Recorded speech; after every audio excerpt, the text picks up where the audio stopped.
Maori ora whānau. Kiimai Māori, Aoitepö. This is Te Umuariki coming to you from Te Aoitepö. Just want to show you my new toy that I made. Sort of always wanted to make one of these. I've made a couple actually. And they're adopted from our ātarangi, little rākau that we use. Just found maybe it's more hands-on for people to use at home with their family and pass around and pass the butter. Yeah, and maybe the kohanga reo or wherever, or even the wānanga, who knows. But anyway, I reckon I'm going to sell heaps of them. Took me ages to make it. This is my prototype. And that's a model or a tauira, so it's called a tauira. And because this goes up, it's called Te Tauira Arapiki. Te Tauira Arapiki. But wait, there's more. Let's try one out. But tonight, Matthew, I think I'm going to be the numbers ladder. So whakarongo ti tiro. Te Arapiki Tātai. Ara, tahi, rua, toru, pā, rima, ono, whitu, waru, iwa, te kau. Te kau, ngā huru, rite tonu. Mauri ora whānau.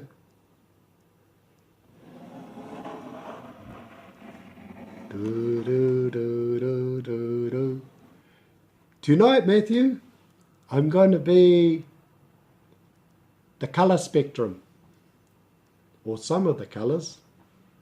Te Arapiki Tai. Ara.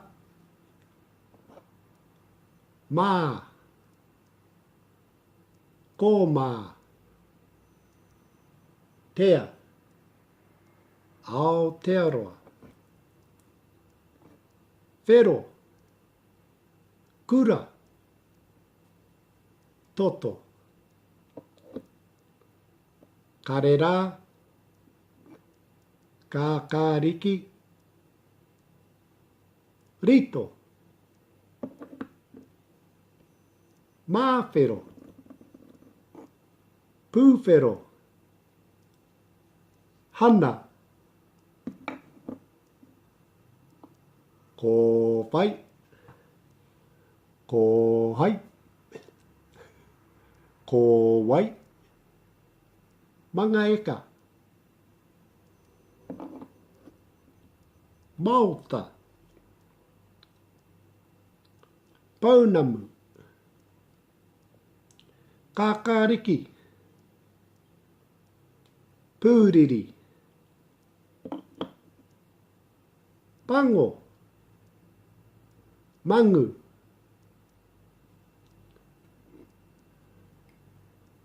parauri, paraone, pakapaka, moko moko, haura, kahurangi,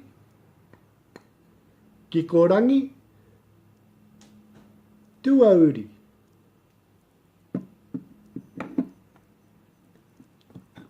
karaka, pārakaraka, arani. Nō reira whānau, anei te Arapiki, te Tauira Arapiki. Nō reira, Māori ore kia koutou, anei tētahi waiata, kinaki, ki tēnei kaupapa te Arapiki tai. Ka hurangi kikorangi tuauri, paunamu karera kakariki, pango mangu heorite, mā me te whero, mā whero, karaka kōwhai, ane ngā tai, parauri, parauri, parauri, yeah. Ka hurangi ke korangi tuauri. Pānamu kārera kākariki.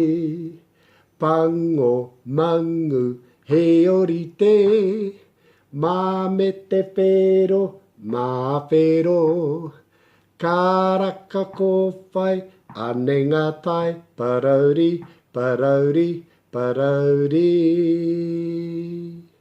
Mauri ora whānau, Kiimai Māori, Aoitepö.